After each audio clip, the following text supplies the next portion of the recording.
Okay, so our next topic is routing algorithm.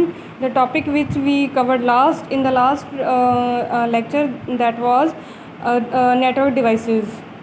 We covered router, bridges, gateway. मे भी तुहानूं याद आ गया होवे, पर तुहानूं रिमाइंड करा दिंदी हां थोड़ा जिहा लाइक इस तरह दी डायग्राम्स सी उहदे विच। ओके, सो हुण है routing algorithm. Two common routing algorithm काहदे लई यूज़ हुंदे है? शॉर्टेस्ट वे फाइंड आउट करन दे लई कि एक डिवाइस तो दूजी डिवाइस तक डाटा सेंड करना है, तो सब तो छोटा वे किहड़ा है जाण दा या पैकेट सेंड करन दा। सो दो तरह के राउटिंग एल्गोरिथम काम करते हैं, एक डिस्टेंस वैक्टर राउटिंग है, एक लिंक स्टेट राउटिंग है। डिस्टेंस वैक्टर राउटिंग के अंदर क्या चीज़ है? डिस्टेंस वैक्टर राउटिंग के अंदर जो राउटर है वो कोल सारे नैटवर्क की नॉलेज होंगी है, बेशक वो अनइम्पोर्टेंट है या इंपॉर्टेंट है, it doesn't matter. So each router periodically share its knowledge about the entire network with its neighbour, तो जी नॉलेज है उन्हें वो जोड़े नेबर राउटर्स है उन्होंने सेंड करनी है और पीरियडिकली करनी है। पीरियडिकली मतलब 2 सैकेंड बाद या 3 सैकेंड बाद, मीनस पीरियडिकली का मतलब समझते हैं ना, आफ्टर सम टाइम्स रेगूलरली उन्हें नेबरस नू सारे नैटवर्क की नॉलेज शेयर करनी है। सो 3 चीज़ें ये अंदर, knowledge about the whole network हो गया, सारे नैटवर्क की नॉलेज रखेगा। राउटिंग ओनली टू नेबर्स, जोड़े नेबर राउटर्स है उन्होंने वो इन्फॉर्मेशन है जी पीरियडिकली शेयर करता रहेगा। Third same information sharing at regular intervals. मैं तुम्हें इतने भी दस दिया वर्ड रेगूलर इंटरवल मतलब थोड़े थोड़े टाइम के बाद उन्हें वो इन्फॉर्मेशन है जी शेयर करते रहना है। Like for example every 30 second each router send it information about the whole network to its neighbours. This sharing occurs whether or not the network has changed since the last time information was exchanged. For example, you can see here is the example of an internet, ਜਿਹਦੇ 'ਚ क्या है ये कोई ये router है तो network 14 network 78 network 23 55 92 67 ਜਿਹੜਾ ਇਹ ਰਾਊਟਰ है राउटर ये कोल सारे नैटवर्क की नॉलेज होएगी, जबकि इन्नी जरूरत नहीं होंगी, उन्होंने सिर्फ अपने नेबर्स का पता होना चाहिए। बट डिस्टेंस वैक्टर राउटर के क्या उन्होंने सारे नैटवर्क की नॉलेज होंगी है तो पीरियडिकली सारे शेयर करता रहता है इन्फॉर्मेशन।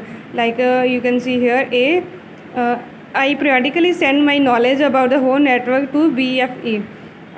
दिस इज़ BFE, यही ये नेबर्स है, यही ये डायरैक्ट कनैक्टेड है। सो क्या कह रहा है ये? I periodically send my knowledge about whole network to BF and E। Periodically वो सारे नॉलेज जी शेयर करता रहेगा। तो सेम बी किनू करेगा? ए नू करेगा तो सी नू करेगा। I periodically send my knowledge about the whole network to A and C, similarly with D, similarly with C।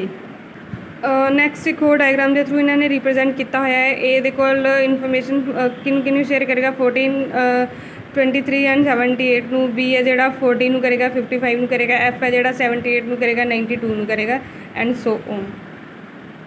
अगे एक होर राउटिंग टेबल बना के उन्होंने दस्या होया है, updating routing table for router A, क्योंकि ए कोल हुण कि इन्फॉर्मेशन आनी है, सी ने बी नू सेंड करनी है जी इन्फॉर्मेशन है, क्योंकि हर एक दे नाल शेयर करता है। सी ने बी नाल करनी है, बी ने सी नाल करनी है। सो B they coal C the information भी होएगी, बी ने अगे ए दे नाल भी शेयर करनी है, सी दे नाल भी करनी है। जो बी दे कोल इन्फॉर्मेशन आई उन्हें ए दे नाल भी शेयर करनी है। सो इस तरह करते करते जोड़ा ए राउटर का टेबल है वो कुछ इस तरह का बनेगा। ये वो कोल एट द एंड सारे नैटवर्क की जी इन्फॉर्मेशन होएगी। अब रिसीव्ड 14 एंड 15 फ्रॉम बी दे कोल देखो कि नॉलेज थी 14 एंड 15 की, ठीक है। आ 14 नैटवर्क है, 55 नैटवर्क है। बी ने तो हुण ए दे नाल शेयर करनी है, ए दे कोल ऑलरेडी 14 23 78 है, 14 23 78 है। रिसीव्ड फ्रॉम बी तो उन्हें रिसीव किया 14 एंड 55, एक न्यू 55 ऐड हो गया, ये 14 2 टाइम्स हो गया, इस करके 14 2 लिख लिया, 55 टू B एंड उस तो बाद अपडेट करके ये जोड़ा न्यू नैटवर्क है ये अपडेट हो गया, new knowledge of A. May be इतने समवेयर गलत लिख हो गया होवे आई थिंक, क्योंकि इतने 55 वन टाइम है, इतने 14 23 78 है। सो इतने आई थिंक 55 है जोड़ा 1 ही आएगा, 14 2 टाइम्स आ गया तो इतने 2 होएगा। बाकी तुसी रीड करके देख लियो अगर इन केस ਜਿਹੜਾ 55 ਹੈ ਉਹ ਕਿਸੇ ਹੋਰ ਤੋਂ ਇਨਫੋਰਮੇਸ਼ਨ ਲੈ ਕੇ ਆ ਰਿਹਾ ਹੋਵੇ। ਮੇ ਬੀ ਸੀ ਹੈ ਜਿਹੜਾ 55 ਐਂਡ 66 ਇਹਨੂੰ ਦਿੰਦਾ ਹੈ, ਬੀ ਦੇ ਕੋਲ ਆਟੋਮੈਟਿਕਲੀ 14 ਐਂਡ 55 ਹੈ, ਸੀ ਨੇ 55 ਐਂਡ 66 ਦੇਣਾ ਹੈ। समझ आया? 55 एंड 66 देना है, इतने लग गया 55 एंड 66 ये नॉलेज वो इनू शेयर करेगा। बट सी का इतने कंसैप्ट है नहीं सी, बी दे कोल फिलहाल 14 एंड 55 की नॉलेज है तो वो ए नू शेयर करके ए का टेबल जस्ट बना के उन्होंने दस्या होया है राउटिंग टेबल। ठीक है, सो इस तरह एक एक राउटर के कोल सारे नैटवर्क की नॉलेज हो जाती है।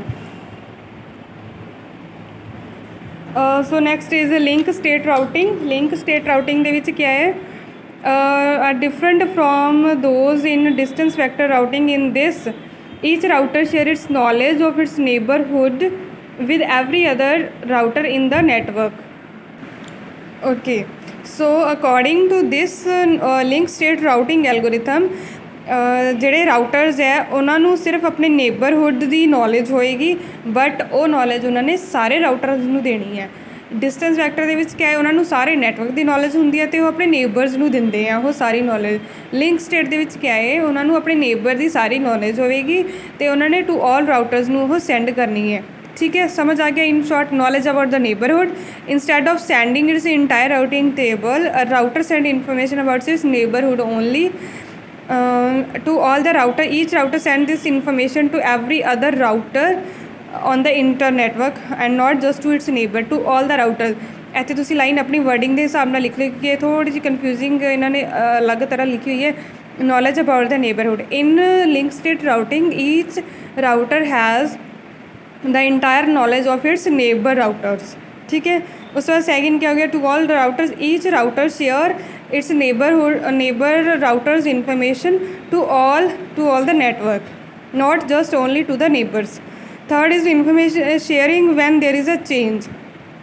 थर्ड है कि पीरियडिकली इन्फॉर्मेशन सेंड नहीं होंगी, जिमें वो 30 सैकेंड के बाद करता रहता है या 2 सैकेंड के बाद जो भी टाइम सैटिंग है, बट ये information sharing when there is a change. अगर नैटवर्क के कोई चेंज होंदा है, लाइक कोई न्यू डिवाइस आ गई, कोई न्यू पाथ क्रिएट हो गया, कोई न्यू नेबर किसी का बन गया, सिर्फ उदों ही अगर कोई चेंज होंदा है तां ही इन्फॉर्मेशन शेयर होएगी, अदरवाइज़ बार बार पीरियडिकली नहीं होएगी।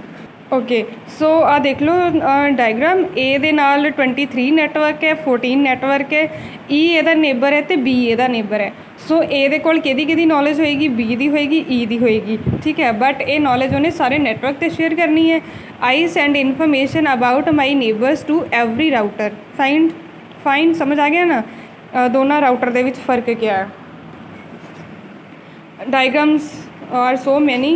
ਹੁਣ ਇੱਥੇ ਇਹਨਾਂ ਨੇ ਕੋਰਸ ਦੱਸੀ ਹੋਈ ਹੈ ਕਿ ਏ ਨੇ ਅਗਰ ਸਪੋਜ਼ ਤੁਸੀਂ ਸੀ ਤੱਕ ਜਾਣਾ ਹੈ ਤਾਂ 2 डिस्टेंस है 3 है 2 3 तो शॉर्टेस्ट पाथ ਜਿਹੜਾ ਬਣੇਗਾ ਸਪੋਜ਼ ਤੁਸੀਂ ਸੀ ਤੱਕ ਜਾਣਾ ਹੈ ਤਾਂ ਤੁਸੀਂ ਕੈਲਕੂਲੇਟ ਕਰਕੇ ਦੇਖ ਸਕਦੇ ਹੋ। Okay, so next third algorithm है Dijkstra algorithm. Dijkstra algorithm very simple algorithm. ये जस्ट क्या है, इन्होंने एवरीथिंग मैंशनड होएगा कि एक नैटवर्क तो दूजे नैटवर्क की कोस्ट कितनी है, मीनस कितना डिस्टेंस कह लो कि ट्रैवल करना है उन्हें। इतने आप कोस्ट वर्ड बोलेंगे।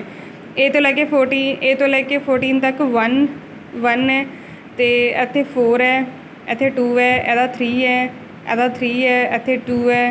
ठीक है, हेयर सो डिसगस्ट एल्गोरिथम के विच सेम अगर कोई डाटा सेंड करना है तो इस कोस्ट बेस से सेंड हो जाएगा कि लाइक इतने 4